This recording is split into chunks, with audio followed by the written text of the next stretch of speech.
So Frost Giant just released a preview of their pre-alpha build for Stormgate, and we have a lot to talk about. Who am I, and why am I qualified to talk about it? Don't worry about that, dude. Just don't worry about it. But something I want to add before we get started here is, ladies and gentlemen, the game's in pre-alpha. Let's take a chill pill. They're going to change a lot of these things. A lot of this I consider a glorified proof of concept, and to be blunt, I thought it looked functional, looked good. I have a lot of questions and some concerns, but this is just from the jump. All right, so let's chill. StarCraft 2 had a very similar response when the alpha footage came out, and I would argue that Blizzard did listen and change a lot of things for the better. So let's just roll with it, okay? So we're going to go through some of the notes that they gave us, and I'll provide my stupid-ass opinions, and we'll take it from there. So let's start from the top. Luminite. That's just the minerals. I mean, that's what I got from this. You used to pay for everything. Can be mined by 12 BOBs. So my first thought on that was BOBs, really? Begin that Bruno Mars, Nothing on You song in there. So they better do a collab with that rapper. But 2, kind of a weird name. And 12 worker cap before severe diminishing returns. So does that mean any worker that goes over the 12 worker cap, they're going to bring in less? Or is it just a thing where it's like you can only have X amount of workers go into their little Luminite mine at a time, so it's kind of a waste of money? I'm not sure. Or are they going to incorporate a, I believe it was in Warcraft 3, the upkeep system, where maybe that was more related to supply, where it's like, oh, you have so many units, you have to pay for them extra and etc. Yada yada. I don't know what's going to do with that, but that's interesting. The diminishing returns part. Ethereum as just gas. The thing that was very interesting to me, and I'm sure a lot of people notice this too, is this line here. Appears in various forms, which have very different gameplay mechanisms, including exposed patches and underground veins, and it gradually spreads and enriches when unmined. So that's very similar to Tiberium, like it was in Command & Conquer and Tiberium Sun and all that. So it's kind of neat that they're drawing some inspiration from those games. Now, if you've ever seen a competitive Command & Conquer game, I don't think the games go to the point where that becomes a factor, where it's late game and you're relying on the shitty fumes and leftover Tiberium that's growing from the fields. But still, I think that's a nice touch. I think it, I'm not sure if it's going to provide players with strategic options and where and when they should expand. But I would need to visually see it. But it's kind of cool to see how some of these resources that you can mine out a base, but it'll still produce some resources and capacity, even though you've technically mined it out. But anyway, I don't think we need to waste too much time on that one there. Why don't we go down and scroll down to my TED Talk here, continue down with the notes I provided to us. So going back to the BOB, which is supposed to be the worker. Smiley face robot worker units have the harvest resources, build structures, repair mechanical units, and even muster a solid defense and a pitch. And multiple bobs can work together to build a structure. So this part made me think about the art design for the game. Smiley face robot worker units, like, doesn't that sound like a very casual gamer, console pleb, what have you approach to design? It does to me. And do I think that's bad? Not really. I think, and some of the complaints I saw about this game was, oh, the graphics look shitty. Well, it's an alpha, first off, so chill. Second off, if you're really trying to win, boy, you put everything to low. You know what I'm saying? No one gives a fuck about graphics. But for the most part, if that's considered shitty, then I think we're in a good spot. I think it looked functional. I think it's only going to get better from there. But I digress. I would also argue that this so-called shitty art design, it's general for a purpose. Reading some of the interviews that around this game, rather, or that involved this game, they wanted this to be a social RTS. But we all know what they mean by that. They want this RTS to be appealable to everybody, right? So I'm not an engineer. I'm going to make that clear. I'm not anybody who knows that much about video game graphics or what have you. But if this is considered shitty, I would imagine they needed to be a little more generalist, not only just for the visual appeal factor, but they probably need it to be kind of low-tech-ish, so that it can run in any goddamn system. I mean, you look at games like League, you look at games like Dota, like, goddamn, son, that shit looks like you have glaucoma. Like, it's not the best looking game, but it's more about the gameplay. So, if it makes it more accessible, that's fine. All that matters to me, really, is just the control and all that. Like StarCraft 2, I thought had pinnacle control and unit responsiveness, but I digress. We'll talk about it later. So the smiley face robot design, it is a bit more for the plebs, for like, you know, casual people and everything. Does that really bother me? Not really. But looking at it more so in terms of just like how the game's gonna play, the multiple, well, we're gonna call them Bob, we'll call them SCVs, whatever. They can work together to build a structure. I think that's nice. That's very similar to Warcraft 3, right?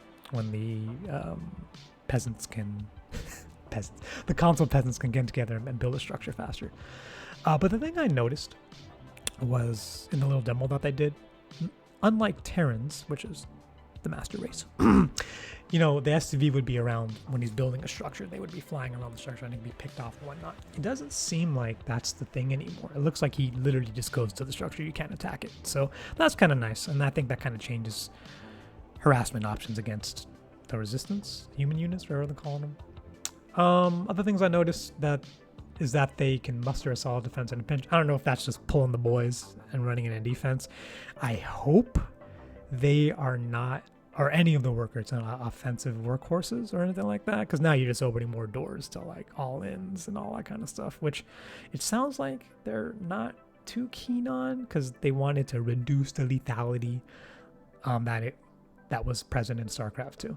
But we'll see. Again, I'm reading too much into this, so these are just my thoughts, and I don't think they're substantiated by anything. The second one's a little more interesting to me. The SCOUT, colloquially known as Scout. These robot dogs with freaking laser eyes have heightened senses that can even identify the presence of enemies still concealed by the fog of war. With a warning howl, ocular sensors temporarily see further. So I found this unit to be the most interesting unit that we saw.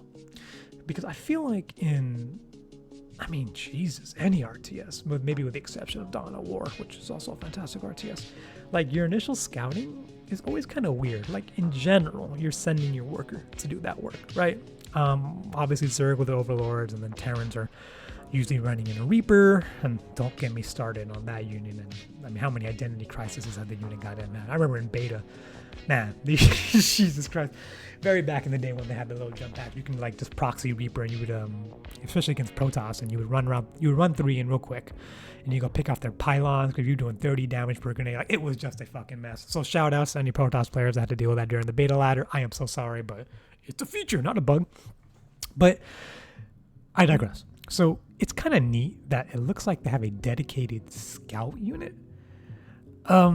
But as we're going to see later in the notes, it's something that's built out of the barracks. And I feel like, or the equivalent of the barracks. And I feel like when it gets to that point, what's really the point? You know, like I'm usually scouting, at least in StarCraft 2, like when my barracks is in production. Or obviously if I know someone's trying to proxy me or something, do a little earlier, I'm going to send a workaround anyways. Right? So it's interesting that they have a dedicated scout unit. I wonder how effective it's going to be coming out of the barracks. And again, we don't know what the game flow is going to look like. We don't know how long it takes to build stuff. So again, I'm just theorizing here. But I wonder if it makes more sense for one, maybe the scout can be built outside of the command center. And maybe it's built in parallel to you building workers, like you can build it at the same time that you're building workers so you don't cut into the production. Or maybe it's better to keep it in that line of production. Or two, something a little more radical, what if everybody just started with a scout as well, right? Maybe you mitigate the damage that it can do, so you don't, because I don't know if the other two races are going to have that Terran mechanic where it's like, oh, the worker has to be physically out probing around the structure that it's building to build it, because then in that case that army's scout would have to stay in their base to defend from your scout, right? Unless the workers can do that. Anyway, that we're totally going farther, but I just think it's interesting that they're having a unit that's dedicated to a scout that wasn't like forced to be one. R.I.P. Reaper. I also like how it has the ocular, like pretty much the scanner. What do they call that in StarCraft 2? I don't know. I just call it the sensor tower. That's attached to a unit. So I think that might give the scout maybe like late game applications or mid game applications, because maybe it can be like a spotter for like the budget siege things, whatever they call it. I forget the name. We'll see it down the road. But yeah, I just think it's cool that they're having a dedicated scouting unit. I just wonder, depending on the game flow, if it's going to be effective enough coming out of the barracks. Or maybe it's something that just comes out of the command center. The Lancer, I mean, to me, what I saw, this was just the Warcraft 3 Footman has a little more reach. It is melee, but it's lance or whatever, hence the name goes a little further. Insert penis joke there. The Lancer shield upgrade, the ability to shrug off damaging blows, I wonder if this is analogous to the Footman's defendability in Warcraft 3. And if I recall, and it's been a minute since I played Warcraft 3, and trust me, ain't no one playing Reforged, so just knew that shit. I think that reduced piercing damage by 33 or 50%, I can't remember, but I'm pretty sure it's going to be similar to that. I think it's cool that the humans have had a melee and have a melee unit. I know in StarCraft 2, the Hellbat was there, but I think the way the game was built, I mean, Hellbats just don't work in many scenarios. They're kind of weird units. Like, they're melee, but their cone is kind of been neutered. I know I was around during the days when the Hellbat drops were happening. I understand why they did it, but at Terran really never had a dedicated melee unit. And I know this is a different game, so there's a lot of factors going to be changing there. But I think it's cool, because I'm probably going to play these guys. I'm human for life, baby. I don't play those alien rat bastards. So it's going to be kind of having a dedicated melee unit. It looks pretty tanky. I'd just be disgusted to see how it does. But yeah, just reminded me of a Footman, to be blunt. The Exo and Versatile Soldier Arm of the Reliable Rifle. Let's be real here. This was the Marine in the demo there. And come on, guys. Can't pick up the double time upgrade temporarily. Just like double time, really? Is that what we're calling it? We all know what that really is. Yeah, it's Stimpack. But the wording here makes me feel like it might be a neuter or different version of Stimpack, because I mean, unless this is just very, I mean, it is what it is. It seems oddly worded, right? Double time upgrade to temporarily increase its movement speed. If it shoots during this time period, it fires 2 shots instead of reverse normal speed. So I'm wondering, like, if this is like an upgrade to the speed for movement, but if they stop and shoot, does it stop double time? Like, they only get 1 quick burst out of that? I'm not sure. That'd be kind of weird. But how this reads to me is it's probably a neuter version of Stimpack. And I understand why, or I have some ideas why they're doing this, right? I mean, we all know Marines are that general purpose unit in StarCraft 2, and I would, by the way, aside, I would love David Kim, if you're out there, if you're watching this video, I would love to take you out to dinner. Okay, not in like a weird, like, not in that way, but I would really like to understand what they were thinking with Terran, and that's not meant to be snarky, but for Terran, I always thought that the design revolved around the race revolved around the Marine. I mean, the damn thing in its description was called a general purpose infantry, right? And I was a Terran player, and I'm always going to be a Terran player. But it seems like your whole army has to be built around the Marine, and you augment it with specialist units that counter what the enemy's doing, right? Like Marauders, even though they mesh well with the Marines in many scenarios, right? Or with siege tanks, if you're dealing with a lot of those ground, fodder units, or ghosts and all that stuff, right? You augment it with certain specialists. So I would think, and again, we're totally reaching here, I don't think they're going to do that with the Exo. It seems like there's a lot more different units at play, and obviously we didn't get to see all of them, but I'd imagine they're probably going to not make it a load-bearing unit. But if it's anything as good as a Marine was in StarCraft 2, it could very well be. But I'm very sure they're probably aware of how good it was, and I don't think it's OP. And don't get me started on balance sock, people. The game's been out for 14 fucking years. If you don't know what you're doing, you don't know what you signed up for, baby, you're playing the wrong game. But anyways, things that were interesting about this unit, and it really showed in the demo, like the attack speeds of the game and how kind of slow it is.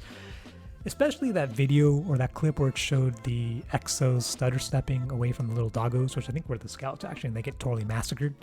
Like, if you looked at the stutter stepping, the animations and everything, it felt very similar to Warcraft 3. Like, it looked very similar. And obviously, I'll digress to all the experts that played Warcraft 3, so your Moons and your Grubbies. But as someone who's watched these, I've watched competitive play in Warcraft 3, StarCraft, and Dawn of War, and all that stuff we'll talk about in a second. It looked very slow, and it reminded me a lot of Warcraft 3 stutter stepping. And also the TTK and the attack animation speed seemed a little slower, which is also interesting as well. But anyway, I just thought the Exo was a glorified Marine. We'll kind of see how it looks down the road. The MedTech, and let me get my mouse out of the way there, sorry. This was like the medic unit, I believe. So my thoughts on this was, I think it's a ground unit that has a hovering animation. I don't know if it was a dedicated flying unit. I hope it's not, because it's going to get picked off very easily. We see with medevacs. I don't know why I said that, but the medtech, I like that it has offensive capabilities. You know, it can kind of defend itself. I mean, how sad is it always when you watch StarCraft 1 and after them, when it's the TVZ and the Marines get swiped or, you know, get their asses kicked by a good surround. And the medics are just sitting there, the little nano balls, like, well, we're just going to keep healing each other. I kind of like that. What it sounds like right now is the med decks have some defensive capabilities. The healing unit can fight back, so that should be an interesting thing. But it sounds like it's probably like some skill or something that has cooldown, so maybe it won't be as effective. But again, we'll see how that goes. Atlas. This one was interesting to me. More interesting than I expected, because let's be real here. It's a glorified siege tank. But okay, I think it has very big shoes to fill. I mean, siege tank is the pinnacle of human engineering, baby. It is a choice of the goddamn generation. I don't think you're ever going to fill the role of a siege tank. It's just too cool. But watching it, it looked like it was shooting like a League of Legends Dota skill shot AoE thing. Or, I mean, maybe a better example, like Disruptor. I didn't see it doing like some type of auto hit scan attack, what have you. So it was like, it would shoot a little ball and then it would show a little area of effect and then the little ball would get there. That to me seems a little weird. Because I feel like that's gonna be very hard to balance, right? Because I feel like if you're new and you don't know how to micro and split, you're gonna get owned, right? But if you're I mean, a lot of us will become from StarCraft 2. Like, we all see the disruptor ball. We all know how to split, push some towards the disruptors, practice your baneling splitting people, or your marine splitting against banelings. Like, that is pretty easy. So, is this going to be a crappy unit at the high level, but a noob trap at the low levels? I don't know. But I wonder if it has, like, some type of hit scan auto attack, or if it's going to be reliant on that slow-ass softball underhand shot there.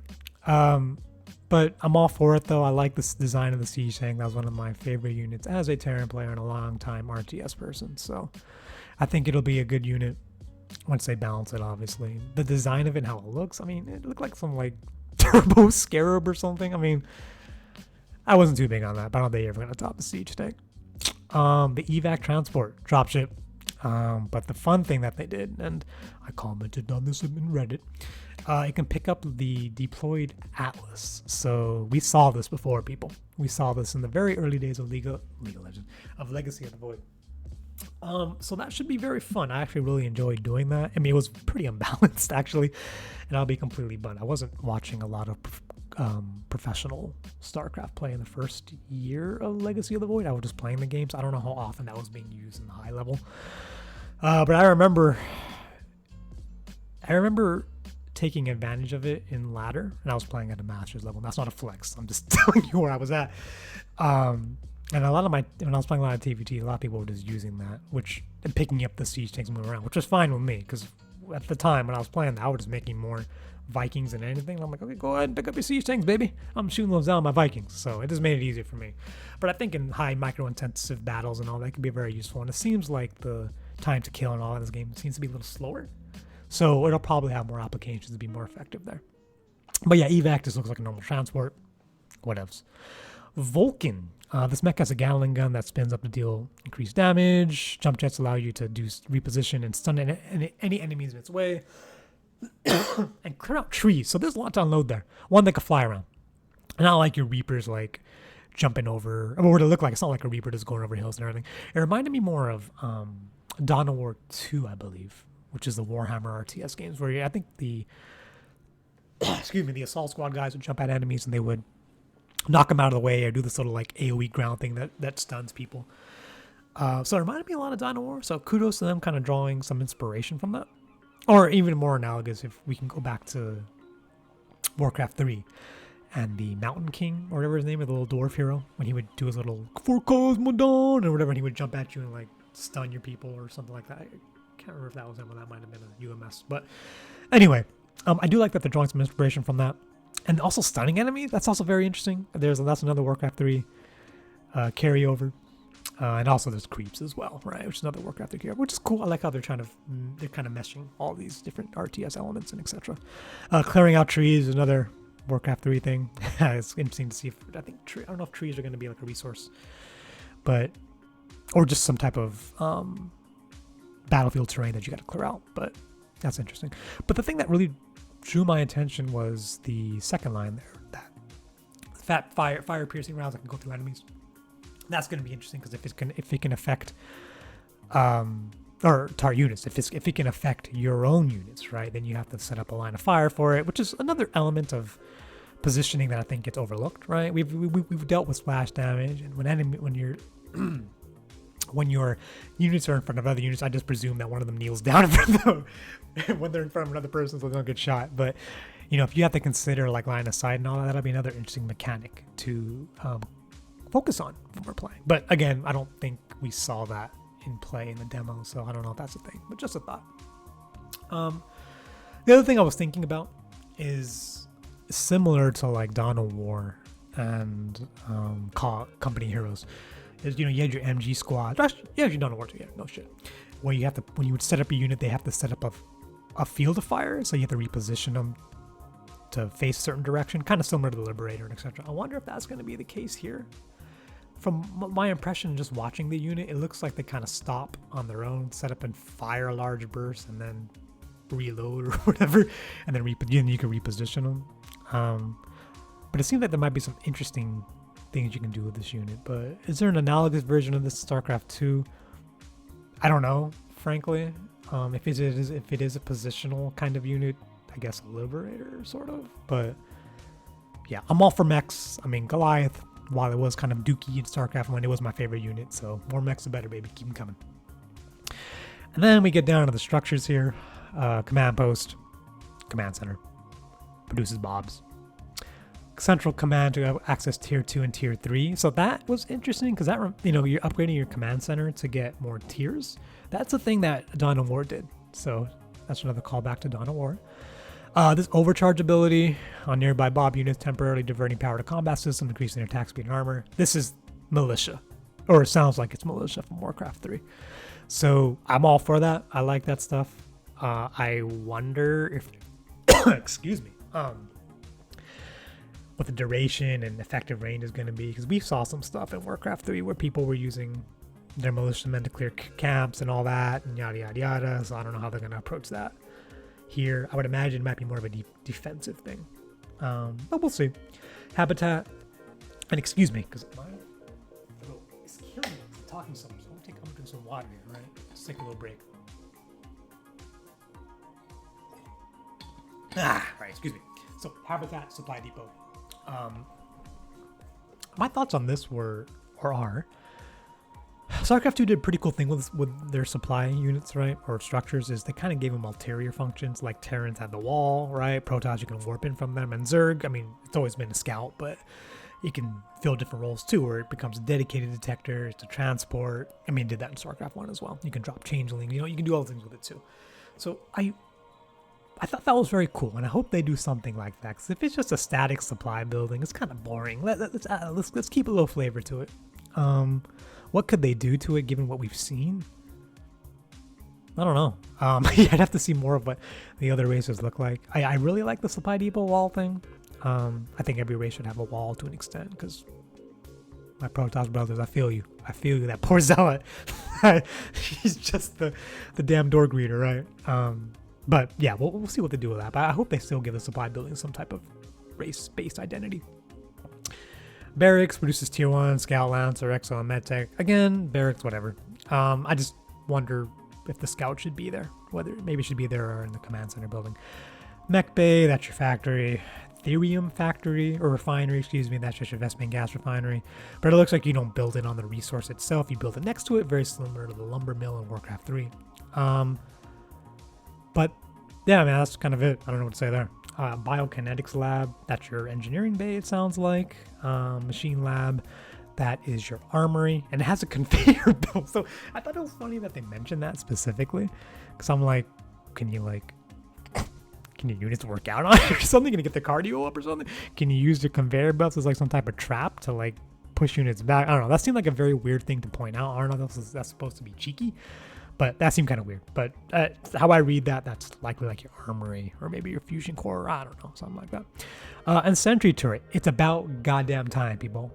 For Terrans, I know we've had orbital commands. I know we've had our turrets, but it sounds like we got a static defense where you don't got to put shit into it. So God bless you, Monk, and whoever's working on that design. Now we got defense. Okay, and I know this isn't meant to be Terran as a race, but there's a lot of things that I feel like carry over from Terran. And I'm sure they're going to adjust and modify to give them their own unique identity. But anyway, that's my thoughts on these units, man. I saw this and I was just like, let's talk about it. So you can start watching the video now because that's all I'm going to talk about this. But you're probably wondering why I made this video. So I was talking about this at work with some of my underlings and colleagues. And the first question was, who the hell are you? The second question was, I don't know what that game is. So yeah, no one that I know knows what this game is. And I wanted to share it with you, my favorite viewer. You. That's right. You right there. Put down those Cheetos. I'm talking to you. I'm sharing this with you. Anyways, I appreciate your time, but I gotta go. So my planning needs me. Hope you enjoyed my thoughts. I'd love to hear your thoughts too. And I'm not just saying that because I'm trying to get views, but I'm genuinely curious what people think. I know this is a lot to extrapolate from a video, especially a pre-alpha video, and a lot of this is probably going to be changed or adjusted, but still fun to talk about. So if you have any thoughts, I'd love to hear them. And also, one last thing, these are just my opinions. If you don't agree with them, it's all good. It's all good. I'm not saying this is fact. Just my thoughts. And if you disagree with me, you're a fucking idiot. No, you're not. But it's all good. It's all good. But I'd love to hear your thoughts and opinions. One more thing. If you ever go back through time, don't touch anything because you can fuck everything up. All right. You have a good rest of the day.